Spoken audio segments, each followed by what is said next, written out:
আসসালামু আলাইকুম, কি অবস্থা সবার?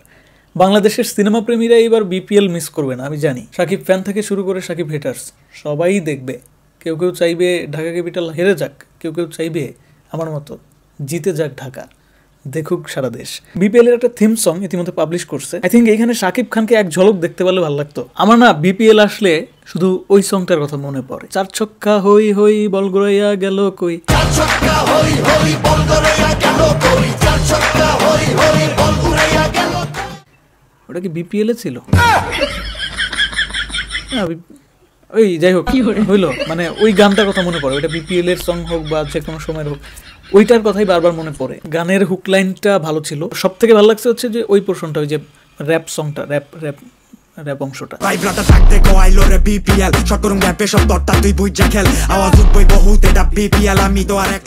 Over the top nose anthem, মারাত্মক লেভেলের। এইটা বলবো না, বলতে পারবো না। গানটা আরো দারুণভাবে সারা মানে বাংলাদেশকে রিপ্রেজেন্ট করার মতো করে করা যেত।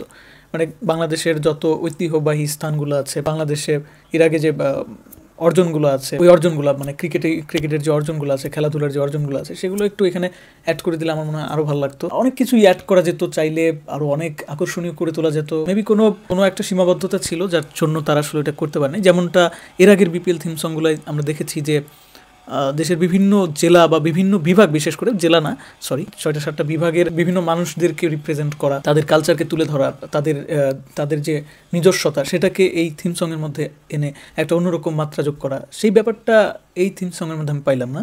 তবে হ্যাঁ, গানের দিক থেকে যদি বলি, র্যাপ অংশটুকু জোশ ছিল। চেতনার যে একটা ব্যাপার এই যে নতুন স্বাধীনতা, সেটার চেতনা এখানে অ্যাড করা হয়েছে। কিছু কিছু বিষয় দেখানো হয়েছে এই র্যাপ সঙের ভিতরে, কিছু কথা বলা হয়েছে যে বাঙালিদের চিনে রাখ। এই ব্যাপারগুলো আমার কাছে ভালো লাগছে।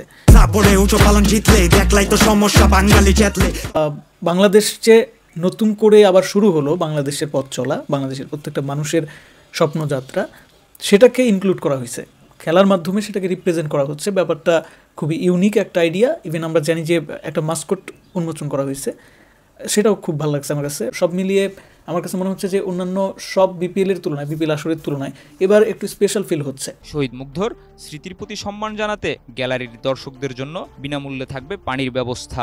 এবারই প্রথম বিপিএল এর উদ্বোধনী অনুষ্ঠান হবে একাধিক শহরে। তো বন্ধুরা, তোমাদের কাছে কেমন লেগেছে? আর শিল্পীরা চিনলাম না, র্যাপ অংশটুকু কে গাইছে ওরও চিনলাম না। তারপর মেন যে গাইছে পুরা গানে, ওরও চিনলাম না। তোমরা যদি এই দুজনকে চিনে থাকো তাহলে অবশ্যই কমেন্টে তাদের নাম মেনশন করে দিও।